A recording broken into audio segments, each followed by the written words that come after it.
ऋषी, काय चाललंय तुझं? स्वतःशीच बोलतोस का? हो, मी चांगल्या शिष्टाचाराने लोकांशी कसं बोलावं आणि त्यांना कसं धन्यवाद द्यावं याचा सराव करतोय. शाळेत आम्ही चांगल्या शिष्टाचारांवर शिकत आहोत. छान. चांगले शिष्टाचार आपली परस्पर संवाद साधण्याची शैली बदलून टाकतात. तुला मदत करू का मी? हो दादा, मला चांगल्या शिष्टाचारांबद्दल आणखी सांग ना. सांगतो. चांगले शिष्टाचार म्हणजे दुसऱ्यांशी आदर आणि दयाळूपणा दाखवणे. चल, काही मूलभूत गोष्टी पाहूया. सौम्य शब्द. जेव्हा तुम्ही काहीतरी मागता तेव्हा कृपया हा शब्द वापरला पाहिजे.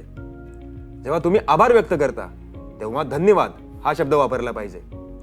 जेव्हा तुम्ही काही चुकता तेव्हा माफ करा हा शब्द वापरला पाहिजे. आणि जेव्हा तुम्हाला कोणाचं लक्ष वेधून घ्यायचं असतं तेव्हा एक्सक्यूज मी हा शब्द वापरला पाहिजे. लोकांना अभिवादन करणे. जेव्हा तुम्ही कोणाला भेटता तेव्हा गुड मॉर्निंग, गुड इव्हनिंग किंवा नमस्ते म्हणावे. हसूही तुमचे अभिवादन अजून चांगले बनवते. जेवणाचे शिष्टाचार. तोंड बंद ठेवून जेवा. जेवताना बोलू नका आणि जेवणासाठी धन्यवाद म्हणा. वयोवृद्धांचा आदर. तुम्ही आपल्या पालकांचा, शिक्षकांचा आणि वयोवृद्धांचा नेहमी आदर करा. त्यांना मदत ऑफर करा जेव्हा त्यांना गरज असेल. स्वच्छता. तुमच्या आजूबाजूची जागा स्वच्छ ठेवा. कचरा कचरापेटीत टाका आणि हात नियमितपणे धुवा.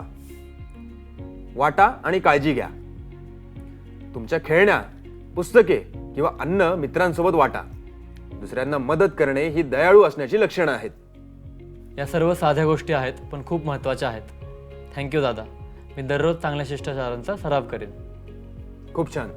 चांगले शिष्टाचार म्हणजे बिया. जेव्हा तुम्ही त्यांचा सराव करता तेव्हा ते मजबूत मैत्री आणि आदरात रूपांतरित होतात.